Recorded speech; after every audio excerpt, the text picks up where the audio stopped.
초대교회는요, 성령 강림의 사건으로 탄생했습니다. 그리고 성령 충만한 교회로서 부흥하게 되죠. 성령은요, 그리스도인에게 뭐와 같냐면 종합 선물 세트와 같습니다. 여러분 그 종합 선물 세트 아시나요? 저 어렸을 적에 제일 좋았던 선물이 뭐냐면 종합 선물 세트예요. 그 안에는 다양한 과자들이 있죠. 마찬가지로 성령은 그리스도인에게 종합 선물 세트와 같습니다. 그래서 성령을 받고 성령 충만하게 되면 먼저 하늘 천국과 연결이 됩니다. 이 땅의 것만 바라보던 사람들이 이젠 어딜 봐요? 하늘을 바라보고 천국을 소망하게 돼요. 그리고 기쁨이 넘쳐납니다. 이 기쁨은 하늘 천국으로부터 오는 기쁨입니다. 그래서 사도 바울이 항상 기뻐하라, 쉬지 말고 기도하라, 범사에 감사하라 하신 말씀은 이 성령 충만을 전제로 말씀하신 겁니다. 성령 충만하면요, 기쁨이 충만해져요.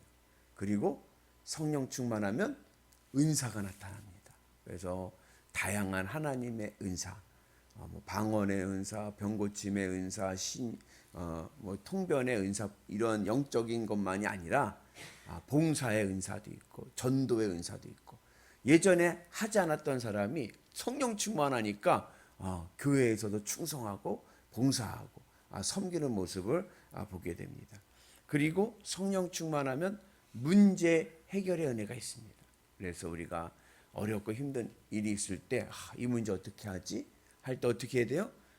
성령 충만을 구해야 돼요. 마음을 하나님께 두고 하나님의 은혜 안에서 우리가 성령 충만하면 하나님의 기적을 보게 될 줄로 믿습니다. 오늘 말씀은 내용이 긴데 이 내용은 하나님 성령 충만한 교회의 모델을 오늘 우리에게 보여주십니다. 이제 성령 충만한 교회는 어떻게 시작이 되냐면 먼저 회개의 은혜가 있어야 됩니다. 그래서 오늘 말씀 앞의 사건에 요 사도행전 5장 1절부터 11절에 아나니아와 삽비라 이야기가 있었어요. 그 아나니아와 삽비라가 죽게 되는데 그 죽게 된 이유는 그냥 단순히 물질의 문제로 죽게 된 것이 아니라 이들이 성령 충만하지 않는데 성령 충만한 척 하기 때문에 그런 거예요. 그러니까 마음은 하늘에 두지 못하고 이 땅에 두면서 하늘에 마음을 두고 살아가는 하나님의 사람처럼 흉내를 내다 보니까 그의 신앙이 거짓이 되는 거예요.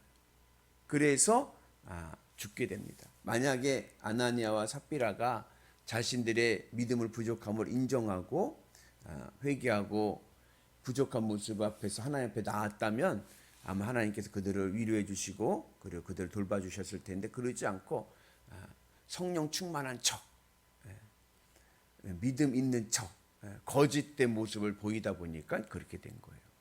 그때에 이제 아나니아 삽비라가 그냥 즉사하지 않습니까? 그러니까 초대교회 교인들이 11절의 말씀을 보면 크게 두려워했다고 그래요. 근데 크게 두려워했다라고 하는 이 표현은 그냥 단순히 무서워했다라는 얘기가 아니라 회개의 역사가 일어났다는 의미가 있습니다. 그래서 그 모습을 보면서 이 초대교회 교인들이 회개하게 되는 거예요. 왜요? 나도 그와 다를 바가 없는데, 나도 아직 이 땅에 미련을 두고 이 땅에 소망을 두고 이 땅의 기쁨으로 살아가려고 하는데, 그런 자신들의 부족한 모습, 그런 신앙의 이기적인 신앙의 모습을 보면서 회개의 은혜가 있게 됩니다. 그러면서 다시 초대교회는 부흥하게 됩니다. 그래서 성령 충만해서 그리고 복음을 전하게 되니까 얼마나 큰 이적이 일어났는지, 심지어 오늘 말씀 보면 베드로가 지나갈 때에 베드로의 그림자만 덮쳐도 치유의 역사가 일어나는 은혜가 있게 됩니다. 그래서 교회가 부흥하기 위해서는요, 성령의 능력이 많이 나타나야 되고 또 치유와 기사의 이적도 많이 일어나야 될 줄로 믿습니다. 그래서 우리 교회 모든 성도들이 성령의 은혜로 치유받고, 아멘이시죠? 건강한 믿음의 역사가 있기를 축복합니다. 그래서 여러분들이 복음의 증인, 성령 충만의 증인이 되는 은혜가 있기를 축복합니다. 그래서 우리 영일교회 성령 충만한 교회, 아멘. 능력과 기사가 있는 교회, 능력 있는 교회, 그 은혜가 있기를 축복합니다. 그런데 이렇게 교회가 성령 충만하고 부흥하게 되면요, 꼭 틈타는 게 있어요. 그게 뭐냐면 사탄의 역사입니다. 사탄도요, 성령 충만한 교회에 역사하지 무능하고 침체된 교회는요 역사하지 않습니다. 사탄도 무능하고 침체된 교회는요 무시해요. 이건 가만 놔둬도 뭐 능력이 일어나지 않으니까, 복음의 역사가 없으니까. 그러나 교회가 부흥하고 성령 충만하면 어떻게든지 꺾어버리기 위해서 사탄이 역사하게 됩니다. 사탄의 목적을 알아야 돼요. 사탄은 괜히 그냥 나를 괴롭히는 존재가 아니라, 사탄의 목적은 내가 천국 못 가게 하는 게 사탄의 목적입니다. 그래서 사탄이 때로는 당근도 주고 또 고난도 주고 사탕도 주고 이렇게 저렇게 흔들어 가지고 우리의 믿음을 떨어뜨리게 하는 거예요. 그때 우리는 믿음으로 승리하고 끝까지 믿음의 길을 가는 은혜가 있기를 축복합니다. 특별히 오늘 말씀을 보면은 두 가지의 사탄의 역사가 나타나는데, 사탄은 어떻게 역사하느냐? 첫 번째는 시기 질투입니다. 그 복음성가에도 있죠. 미움, 다툼, 시기, 질투 버리고 서로 사랑해. 시기, 질투가 사탄의 증거입니다. 그래서 오늘 말씀에도 보면은 17절에 보면은 사두개인들과 서기관들이 이 사도들을 잡아 죽이려고 했던 이유가 왜 그래요? 시기해서. 시기하니까 그들을 잡아 죽이려고 하는 거예요. 여러분, 인류 역사의 최초의 살인 사건이 어디죠? 가인과 아벨입니다. 여러분, 가인이 왜 아벨을 죽였을까요? 시기해서죠. 시기 질투하니까 죽이게 된 거예요. 유대인들이 예수님을 십자가에 못 박아 죽였습니다. 왜 그랬을까요? 시기 질투했기 때문에 그런 거예요. 사울 왕이 다윗을 죽이려고 10년 동안 따라다닙니다. 왜요? 시기 질투했기 때문에 그런 거예요. 그래서 시기 질투는 사탄의 역사입니다. 여러분들 마음에 누가 밉고 그리고 시기 질투가 생길 때는 어떻게 해요? 주님의 십자가 은혜의 사랑으로 회복할 수 있는 은혜가 있기를 원합니다. 왜 시기 질투를 하느냐? 가장 근본적인 밑바탕에 깔려있는 앙금이 있어요. 그게 뭐냐면 열등감입니다. 열등감을 가질 때 이게 시기 질투로 나타나는 거예요. 그래서 오늘 우리가 열등감을 극복할 수 있는 은혜가 있기를 축복합니다. 어떻게 열등감을 극복합니까? 자존감을 가져. 자존감. 내가 누구예요? 나는 누구인가? 나는 하나님 나라의 공주님들이시고 왕자님들이시고 나는 하나님 나라의 시민권자다. 그 자존감이 있어야 돼요. 그 자존감이 없으면 그러면 열등감이 생기게 되고, 그러면 시기 질투하게 돼요. 나보다 조금 나은 것 같으면 그거 가만 놔둘 수가 없어.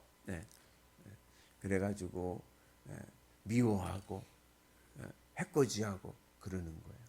그래서 우리가 이 시기 질투를 극복할 수 있는 은혜가 있기를 축복합니다. 주님의 십자가 은혜 가운데 나는 하나님 나라의 왕자요 공주다. 나는 하늘 시민권자다.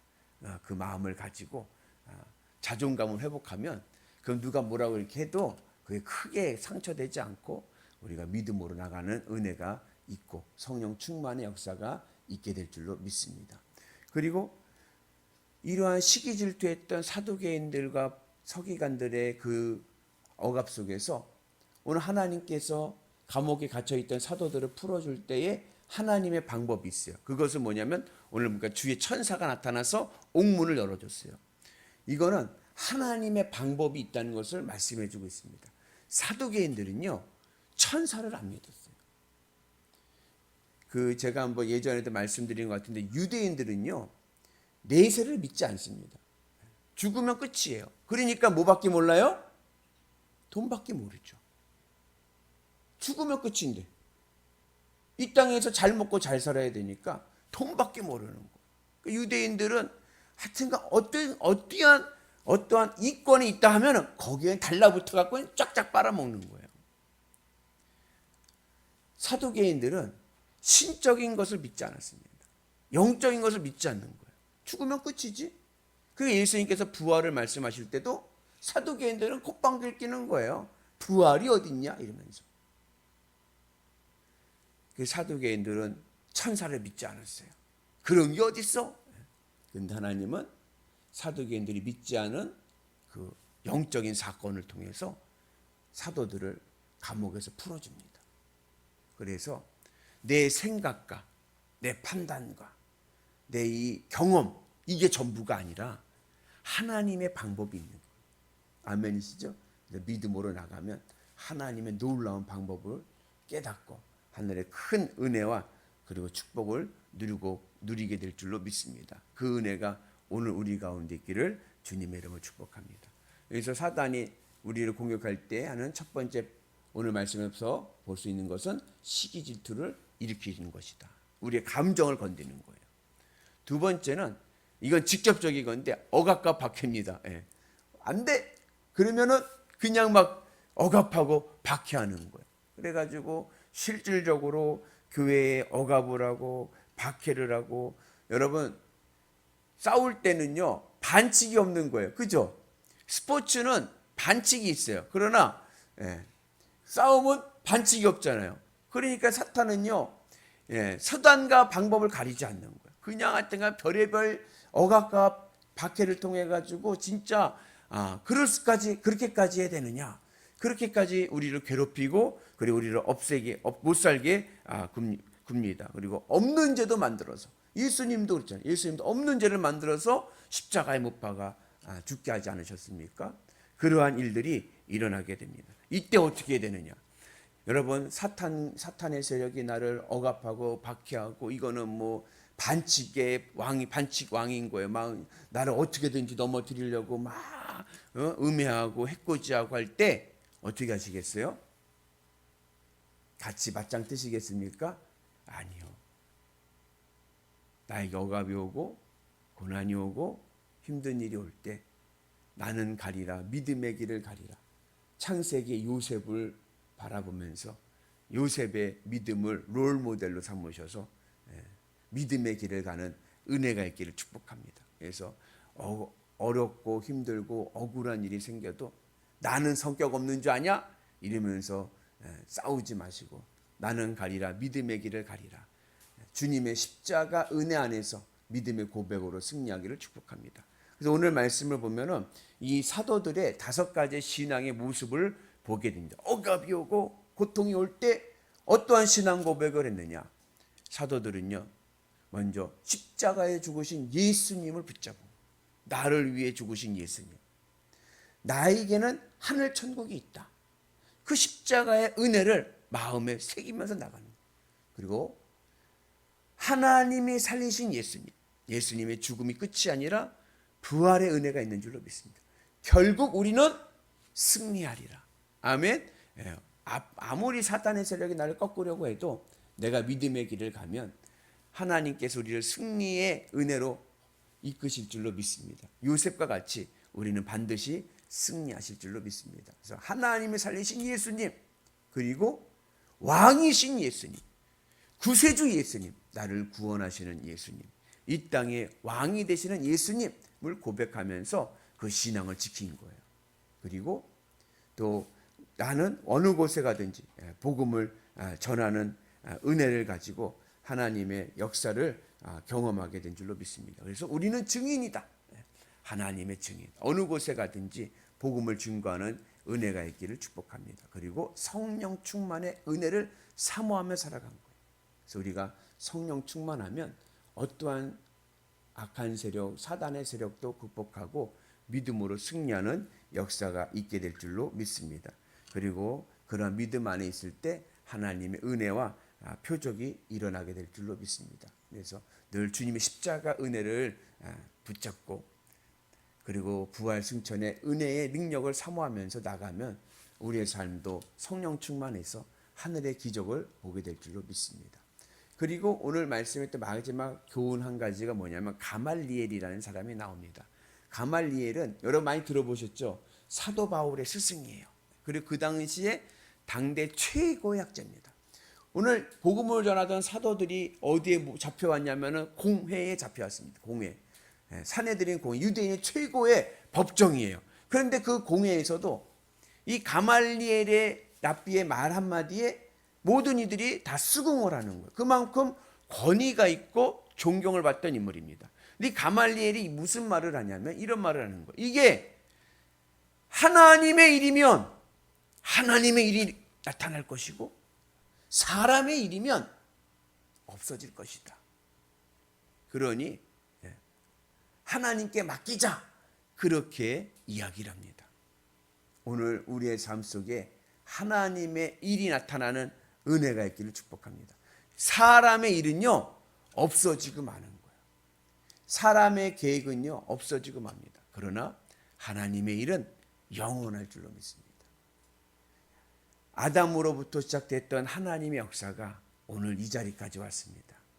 이 자리가 하나님의 능력이 일어나는 성령 충만한 자리 되기를 주님의 이름으로 축복합니다. 그래서 성령 충만에 나타나면은 두드러지게 나타나는 특징이 뭐냐면 복음 전도입니다. 그러니까 그렇게 억압을 받고 매를 맞고 그래가지고 또 감옥에 갇혔다가 오늘 풀려났어요. 풀려나면서 뭐라 그랬냐면은 공회에서 다시는 복음을 전하지 말라고 신신당부를 합니다. 그래도 나는 가리라, 복음 전하러 가리라. 아멘이시죠? 여러분 성령 충만하고 은혜 충만하고 믿음 충만하면요 어느 곳에 가든지 복음을 자랑하게 돼 있습니다. 오늘 우리에게도 그러한 은혜가 있기를 축복합니다. 그래서 예수님 자랑하시고 교회 자랑하시고 우리에게 복음의 역사가 일어나기를 축복합니다. 오늘은 기쁜 날, 피켓 전도하는 날, 그죠? 전도의 사명.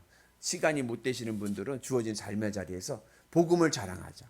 내가 믿는 예수님 자랑하시고 내가 섬기는 교회 자랑하심을 통하여서 하늘의 은혜가 넘쳐나고 성령 충만의 은혜를 경험하시는 위대한 성도들 되시기를 주님의 이름으로 축복합니다. 우리 영일교회는 성령 충만한 교회, 아멘.